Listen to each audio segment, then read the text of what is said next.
बचपन, 55 और 95 हर उम्र के लिए यकसा मुफीद, मफाद आम्मा का आलम बरदार। जरूर सब्सक्राइब करें, लाइक करें, शेयर करें और बेल आइकन प्रेस करना न भूलें। Rabbani the scholar YouTube channel. आप लोगों के सामने डॉक्टर खालिद ब्यासी साहब कर रहा हूँ, जो बड़ा मेहरबान नहायत रहने वाला है। वो करीम है, रहीम है, अजीम है, हकीम है।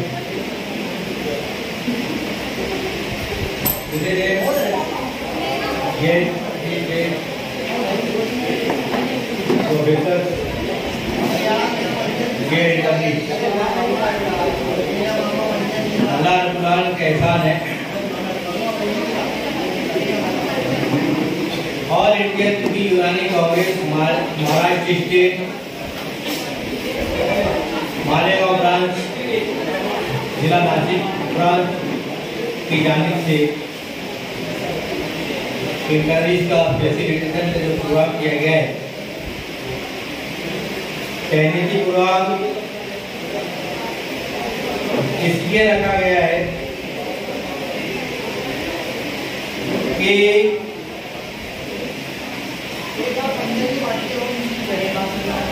हमारे स्टूडेंट यहाँ से फारिग होने के बाद अब आप लोग डॉक्टर बन करके समाज में खिदमत अंजाम देंगे। मोहम्मदिया इंडिया कॉलेज मेरा मादरी इल्म रहा है। मेरे उस्ताद डॉक्टर भाई साहब कहते हैं, तशरीफ फरमा है। 1983 में मैंने यहाँ एडमिशन लिया। 1990 में पास आउट हुआ।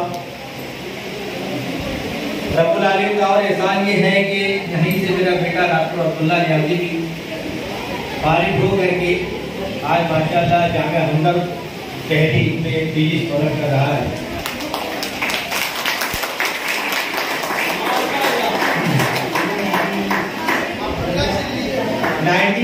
में मैं विरासत के बाद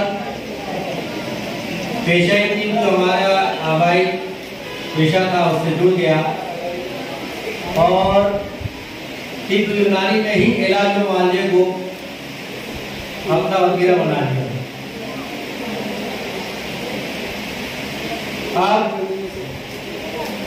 आप भी जो है अब तक के इंटरव्यू के वक्त में जहाँ आप लोगों की ड्यूटी थी वो अंजाम देने के बाद आप किसी हॉस्पिटल में जॉब करेंगे या कोई डॉक्टर पीजी के लिए जाएंगे। कुछ डॉक्टर्स ऐसे हैं जो सेल्फ डिस्पेंसरी डालेंगे। लेकिन ये समझ लीजिए, जब तक आप कॉलेज में थे, स्टूडेंट थे, आप लोगों का एग्जाम होता था, एग्जामिनर आते थे, सिलेबस के साथ आप स्टडी की पास हो गए, डॉक्टर बन गए। लेकिन अब आप समाज में आए और समाज में जब आप खिदमत अंजाम देंगे तो आपका हर पेशेंट आपका एग्जामिनर होगा। आपको छोटे बच्चे से लेकर के बड़े ज़ईफ़ उम्र तक के आपके पास आएंगे, मसीहा समझकर आएंगे। इलाज मुआवजे की तरफ से उनकी जो तकालीफ होगी उसको दूर करने की कोशिश करने की तरफ से। तो अब आपको ये काम बनता है कि आप जब प्रैक्टिस में आएंगे तो अल्लाह रब्बुल आलमीन का नजर रखते हुए अच्छे ढंग से खुलूस से उनका इलाज मुआवजा करें। जिस जज्बे से वो आपके पास मर्ज को दफा करने के लिए तशरीफ लाया है वो आपके पास से खुश होकर के इलाज मुआवजे के दौरान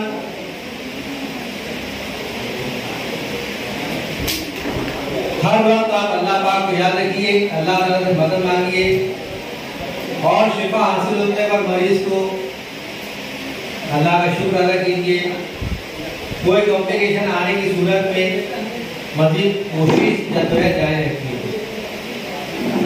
ये चीज देखने में आती है कि हम ग्रेजुएशन करते हैं यूनानी डिग्री से भी लेकिन प्रैक्टिस हमारी हो जाती है एलोपैथी।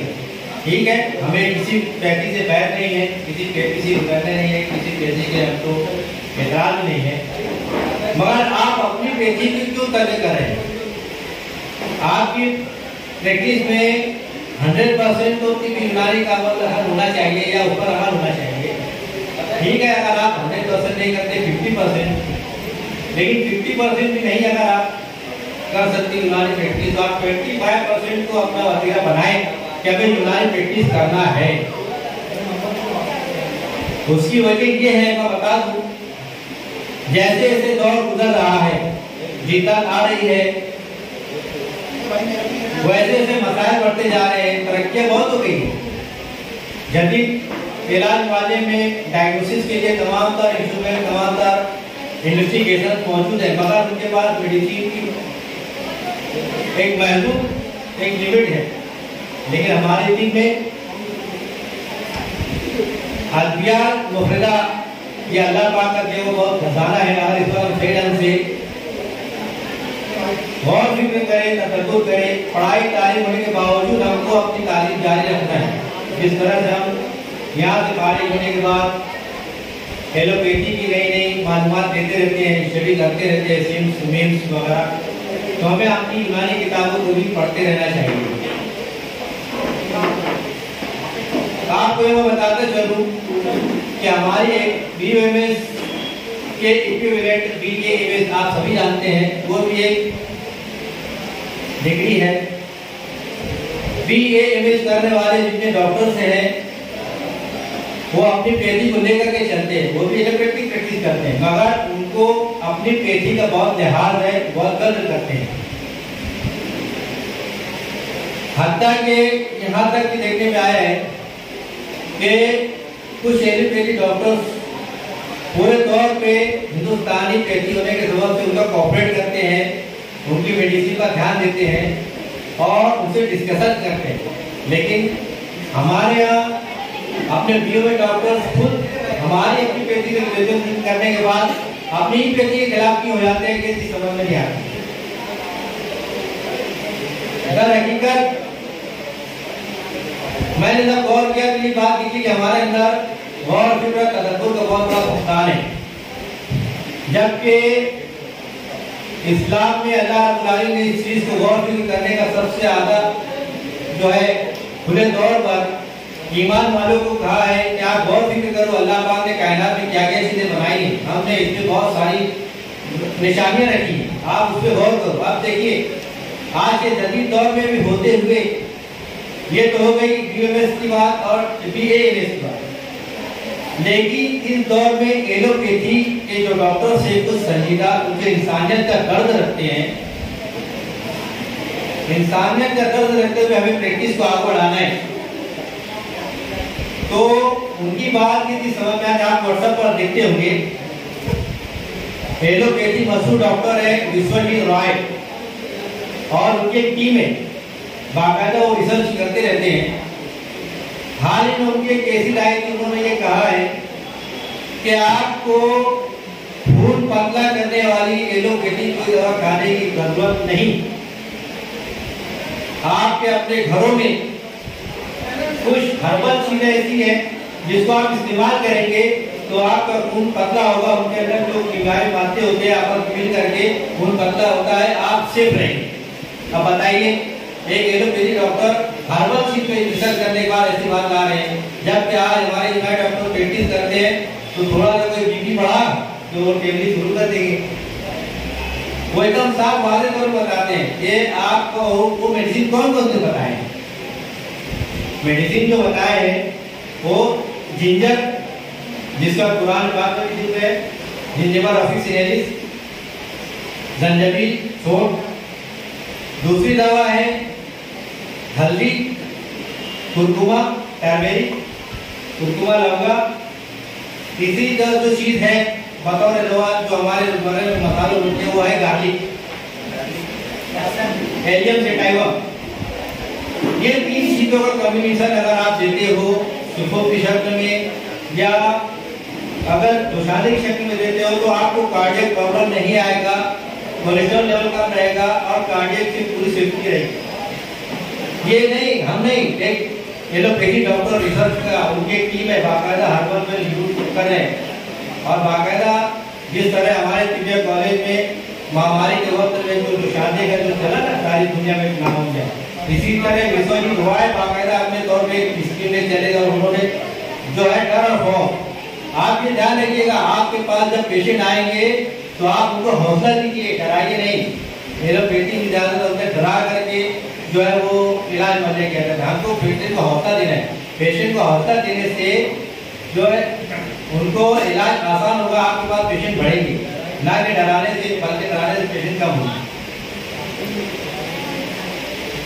तो हमने आज जो प्रोग्राम रखा था और यूनानी प्रैक्टिस करें, घर घर यूनानी, हर घर यूनानी, हमको यूनानी प्रैक्टिस को बढ़ाना है। बिल्कुल आइए यूनानी तरफ, आपको हर चीज इंशाल्लाह मिलेगी। अब आप अगर थोड़ा सा देखें, हम बीएमएस के जो धर्म जैसा मानते हैं उनकी अपनी बेटी को, अल्लाह पाक ने कुरान पाक में वाज़ेह तौर पे कहा है, सूरह नाल में, शहद में शिफा है, शिफा लोगों के लिए शिफा, अल्लाह पाक ने नेमत रखी है जिसमें शिफा है। लेकिन ये हमें से कुछ डॉक्टर जो पीडियाट्रिशियन का प्रैक्टिस करते हैं, वो छोटे बच्चों को जहाँ उनके डॉक्टर सर मना कर दिए शहद न चढ़ाना, वो भी मना कर देते, अरे नहीं ये शहद न चढ़ाओ। क्यों भाई? अरे अल्लाह पाक ने जब कह दिया शिफा है, ये शिफा है, रसूलुल्लाह सल्लल्लाहु अलैहि वसल्लम ने कह दिया है, पक्की बात है। अब आप उसको एज ए टॉनिक बच्चों में देवे, बड़ों में देवे, बहुत अच्छा रिजल्ट आता है। नवाइन डाली के वो पूरे तौर पे वो जो कॉन्स्टिपेशन दूर होता है, आप उसको इस्तेमाल कराइए। कुरान पाक ने तब साथ किया, हमने तुम्हारे लिए नबातात उगाई है, इसमें हमने तुम्हारे लिए बहुत सारे फवायद रखे हैं। तो ये सब वही चीज़ है, तो हम रिसर्च नहीं कर पा रहे हैं या हम उसको नहीं दे पा रहे हैं, अपनी पेटी छोड़ी, मगर आज एक बेसिक डॉक्टर को रिसर्च करके वो चीज़ सामने ला रही है। तो हमारा काम था कि हमको वो चीज़ लाना चाहिए आवाम के दरमियान। तो हमें अपनी पेटी को लेकर चलना है। अब इसमें जब आपके पास पेशेंट आएगा, अच्छे ढंग से आप पेशेंट का मुआयना कीजिए, डायग्नोसिस कीजिए। डायग्नोसिस पे आप बहुत ध्यान देना। डायग्नोसिस अहम होती है, इन्वेस्टिगेशन बहुत मिल जाएगा, लेकिन सबसे फर्स्ट स्टेज में जब आपके पास पेशेंट आएगा तो आप उसको साइन सिम्टम देकर के पहले उसको डायग्नोस करके मत लीजिए, उसके मुताबिक जो उसका नुस्खा लिखिए। आप जो भी नुस्खा ट्रीटमेंट देते हैं उसके अंदर यूनानी को भी शामिल रखें। अपने अंदर चेंज आइए, अपने दिमाग में अपनी सोच को बदलिए, प्रैक्टिस को बदलिए, अपने छोटे चेंज करके अपनी प्रैक्टिस को लाइए, क्योंकि आगे आने वाला दौर जो है यूनानी का ही है। अब आप देख लीजिए, आपके पास जब पेशेंट आएंगे ना, बहुत कॉम्प्लिकेटेड आएंगे। क्यों? हर तरह के एंटीबायोटिक्स इनके रहेंगे, हर तरह के एनाल्जेसिक्स इनके रहेंगे, हर तरह के एंटी हिस्टामिन्स इनके रहेंगे, एंटी एलर्जी के रहेंगे। अब आप क्या दोगे? लेकिन आपके पास मेडिसिन है, इस रेंज की मेडिसिन आप यूनानी मेडिसिन को उनको केयर कर सकते हो। आप उनकी इम्यूनिटी बढ़ाने के लिए बहुत सारी दवाई यूनानी मेडिसिन का उनको दे सकते हो और उनकी इम्यूनिटी बढ़ा सकते हो और आपको रिजल्ट मिलेगा भी। आप थोड़ा सा गहराई में जाएंगे तो सही। तो इसीलिए हमको यूनानी प्रैक्टिस करना है। आज एलोपैथी पेशेंट की साइकोलॉजी आप समझिए, जहाँ उनको एलोपैथी दवा या इंजेक्शन पेशेंट को बोलो तो उठा जाते नहीं, मेरे को इंजेक्शन होता है। और जहाँ भाई यूनानी को बोलेंगे तो बराबर कोऑपरेट करेंगे। थोड़ा सा साइकोलॉजिकली तौर पर उनको देखिए, वो आपके पास आएंगे। आप पेशेंट आए, पल्स देखिए, पल्स देखिए, आपको नहीं मालूम है, अभी जजमेंट नहीं ले सकते मिनशारी चल रही है कि नब्ज कभी चल रही है, मिनशारी है, ज़ईफ़ है, जो भी है वो बात की बात। मगर पेशेंट को ये हो जाता है कि डॉक्टर ने मेरा एग्जामिन अच्छा किया, मुझसे चेक किया, वो पहले दौर पे जो कायल हो जाते हैं, भाई मेरा एग्जाम मतलब अच्छे से चेक किया डॉक्टर साहब, दवा जो सर्विस की है यकीनन मुझे इससे शिफा मिलेगी। तो इस तरह से हमको अपने अंदर चेंज लाते हुए यूनानी पेशेंट को शामिल करना है, उनके अभियान को लिखना है। अब अभी देखिए, मैं आपको बता दूं, जिस तरह से जानकर रिसर्च ने एक चीज बताई कार्डियक के लिए, आपके पास अगर कोई पेशेंट आता है बीपी बढ़ा हुआ है, एकदम सादा सिंपल है यूनानी ट्रीटमेंट और आसानी से हो जाता है। आप उसको आप उसको जो है 5 दिन तक के जो है सिंपल ग़िज़ा खाने के लिए बोलिए। ग़िज़ा में जो है बहुत ज्यादा कैलोरी डाइट, फ्राई डाइट, बहुत ज्यादा स्पाइसी डाइट मना कर दीजिए। आप उसको जो है शरबत मुकर्रर, खमीरा अपेशम, सादा खमीरा संदल इससे इस्तेमाल कराइए, बराबर बीपी नॉर्मल है। ये सब चीजें ऐसी है बराबर है, मतलब उनका बीपी एकदम नॉर्मल आता है, पेशेंट सेटिस्फाई होता है। अदर कोई एडिक्ट करने की जरूरत नहीं है। आज हर तरह से पेशेंट एडिक्ट हो चुका है, उनके अंदर टॉलरेंसी, रेसिस्टेंसी, ये सब बहुत सारी चीजें सामने में आ रही है। अब हमारा दूसरा एम था हाइपर एसिडिटी। हाइपर एसिडिटी का हम यूनानी में किस तरह से इलाज करेंगे? आप गौर कीजिए, आज के समाज में हमारा जो लाइफ स्टाइल चेंज हो गया ना, खाने पीने का नज़म, रहने सहने का नज़म, ये इसकी मेन वजह। आप जानते हैं हाइपर एसिडिटी होता क्या है? मैदे में HCl लेवल बढ़ गया, तेजाबियत बढ़ गई, एसिडिटी पानी सेंसेशन होने का चेस्ट में, और उसके बाद जो है वो उसका लाइन ऑफ ट्रीटमेंट देंगे। आपके पास जो पेशेंट आएंगे जिनटेक, हिस्टेक, रेंटेक में कितनी सी सब भूजा खा चुके हैं। अब आपको उसका यूनानी ट्रीटमेंट करना है। यूनानी ट्रीटमेंट में जो है आप उसको पहले तो मुफरत अद्वय से इलाज कीजिए। मुफरत अद्वय से बहुत अच्छे रिजल्ट मिलता है। मुफरत अद्वय में इंडिलेका ऑफिसिनेलिस, आंवला खुश्क का पाउडर आप इस्तेमाल कराइए, बराबर उसको हाइपर एसिडिटी के बराबर कम होगी, इंडाइजेशन कम होगा।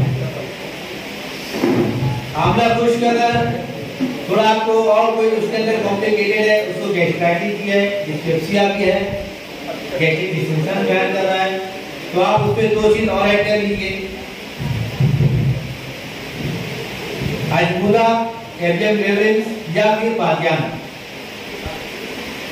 फेनिकुलम विलियर, और उसको शामिल कर लीजिए। इसके साथ साथ जो है उसको कल सफेद बढ़ा लीजिए। कल सफेद आप बढ़ा देंगे, रिजल्ट अच्छा आ जाएगा। और मजीद आपके पास जब पेशेंट आएगा तो उसके अंदर जो उसको ऐसे पेशेंट को कॉन्स्टिपेशन भी मिलेगा। इसके अलावा जो है ऐसे पेशेंट बहुत सारे होंगे जिनको डिसेंट्री एक्यूरेट क्रोनिक फॉर्म में मिलेगी, डायरिया मिलेगा, तो उस सूरत में थोड़ा सा कॉम्बिनेशन में चेंज हो जाएगा। तो उस सूरत में आप उनको दीगर और दवा उनके अंदर मिला सकते हैं।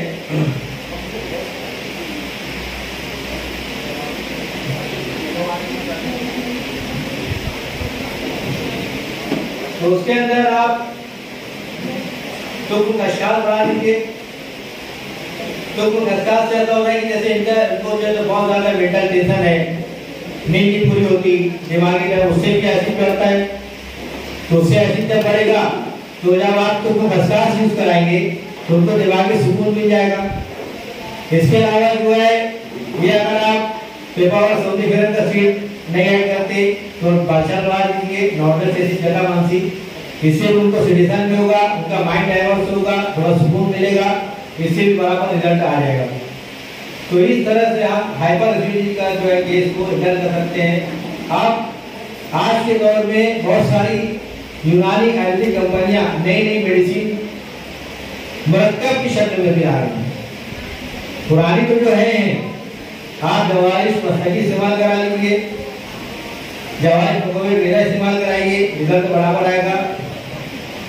उनको गैस्ट्रिक डिस्फंक्शन कम होगा, डाइजेस्टिव सिस्टम उनका बढ़ जाएगा, एपेटाइट बराबर हो जाएगी। जो डॉक्टर एपेटाइट का पेशेंट जो बनाएंगे वो आप इस्तेमाल कराएंगे, तो ये सब चीज़ों को आपको बहुत अच्छा रिजल्ट आएगा। अर्धपादियान, अगर पेशेंट को गैस्ट्राइटिस भी है, इंट्राइटिस भी है, कोलाइटिस भी है, तो सूरत में 25 सुबह शाम आप इस्तेमाल कराएंगे। स्पाइसी और बहुत ज़्यादा रबड़ी चीज़ों का परहेज कराते हुए बराबर रिजल्ट आएगा। लाइफ स्टाइल चेंज कराइए। आज हम लोग चेंज कर रहा है, खाने पीने का ढंग चेंज कर रहा है, इसमें बहुत सारी बातें हैं।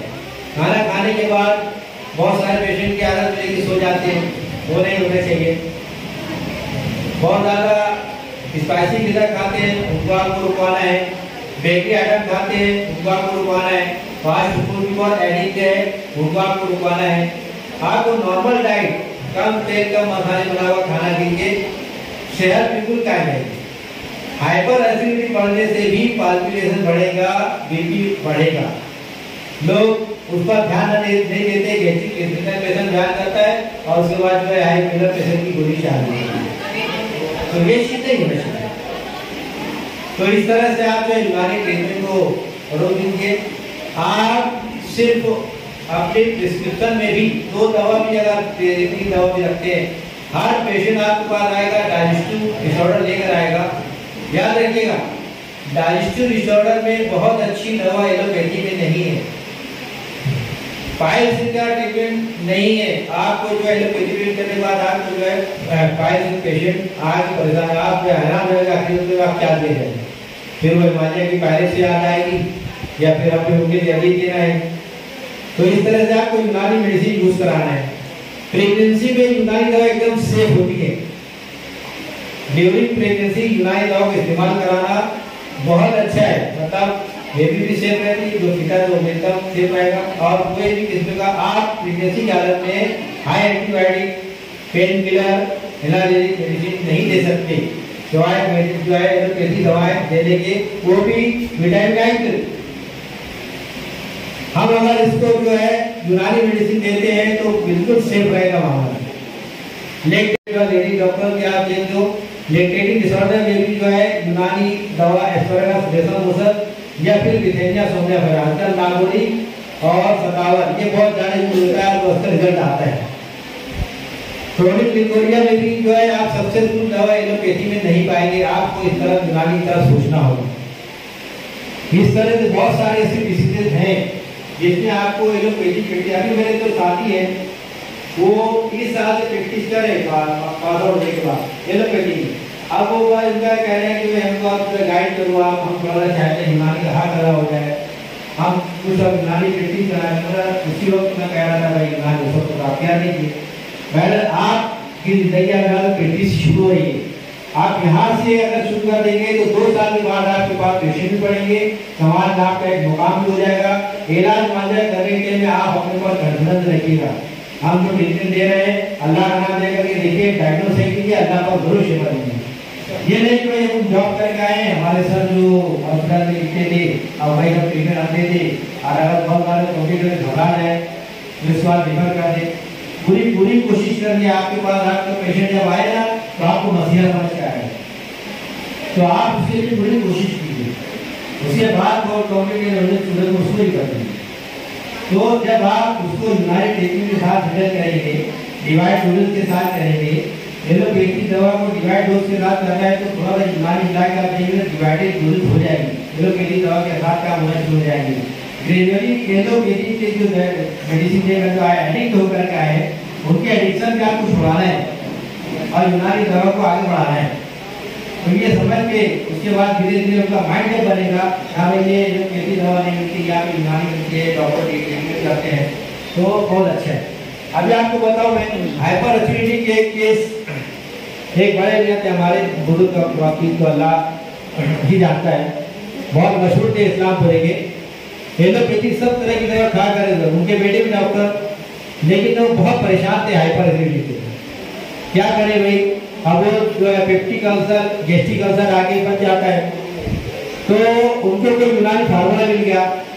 जब वो यूनानी फार्मूला बना करके इस्तेमाल किए तो आप यकीन जानेंगे उनको इतना ज़्यादा रिलीफ मिला और इतना ज़्यादा वो खुश हुए कि फार्मूला जो दिया उनको बहुत दुआएं दी थी। उसके बाद बाकायदा बल्क क्वांटिटी उन्होंने तैयार करके फीस अब्दुल्ला लोगों को, ऐसे लोगों को ढूंढते थे जिनको ऐसे मेरे पास दवा तैयार भेजा दवा बहुत अच्छे लगे, ये चीज़ मिलेगी आपको, अल्लाह ताला की ये सब नेमतों में ये सब चीज़ें मिलेगी। अगर आप ढूंढेंगे ना बराबर मिलेगी, तो आप कोशिश कीजिए। पेशेंट तरह तरह के आते हैं, आपके बहुत सारे पेशेंट आपकी बात को 90% 80% बात आपकी मान करके पेशेंट आपका भरोसा करके इलाज करेगा। लेकिन ये समझ लीजिए कि 10 से 20% ऐसे भी पेशेंट आएंगे जो आपको सवाल भी करेंगे, आपको क्रॉस भी करेंगे। अभी मेरा एक मैं तजुर्बा की बात बताता हूँ। मेरे पास मेरे वालिद साहब के टाइम पे पेशेंट आते थे, उनके वालिद साहब फैमिली चलता था, वालिद साहब इलाज मुआवजा करते थे। तो मैं जब ग्रेजुएशन होने के बाद जब दवाखाना बैठने लगा तो ये बोले आप तो आप डॉक्टर भी हो गए हो, हकीम भी हो, तो अब मेरा इलाज करना। बिल्कुल भैया करूँगा, भैया बोलता है। लेकिन तो थोड़ा जिद्दी किस्म के पेशेंट। तब वो पेशेंट जो है वो बोलने लगा, बोले डॉक्टर साहब इलाज मानने में मुझको जो है एक ही डॉक्टर माने वो बहुत ज़्यादा मैं उनको मानता हूँ, उनकी बात मानता हूँ, चलता हूँ। बोला क्या बात करूँ उनसे? वो हमारे वक्त डॉक्टर शेख सलीम थे, एलोपैथी डॉक्टर थे, तजुर्बाकार थे। बोले वो ऐसे डॉक्टर हैं, उनके मन की बात ये बताना चाहते थे वो कि बोले वो ऐसे डॉक्टर है ना परहेज नहीं बताते, डायरेक्ट इलाज करते हैं। और आपके पास आओ तो परहेज बता देते। बोले भैया देखो वो उनकी फील्ड है, वो उनका काम है, ये मेरी फील्ड है। मैं आपको भला जाऊँगा, आपको परहेज बताऊँगा, ये मेरा फरीज है। मैं डॉक्टर हूँ, मुझे समझता है कि आपको किस चीज़ में आपका नुकसान है, मैं उससे आपको हर मुमकिन बचाने की कोशिश करूँगा।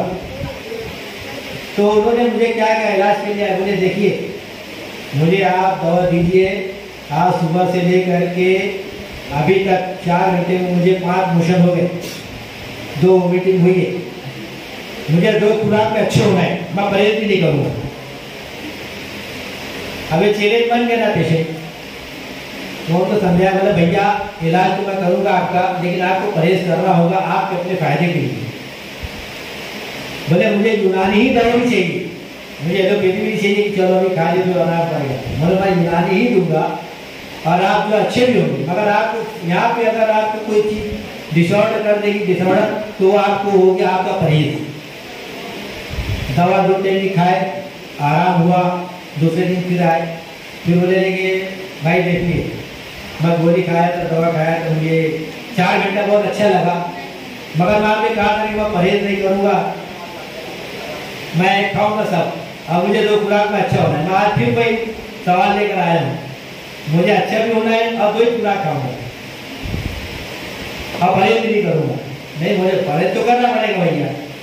तो बोले फिर आज की कैफियत क्या है? बोले आज ऐसा हो गया कि दोपहर तक 4 घंटे मुझे बहुत आराम था, मगर आज के दिन सुबह से मुझे जो है 8 मोशन हो गए और 5 वोमिटिंग हो गई।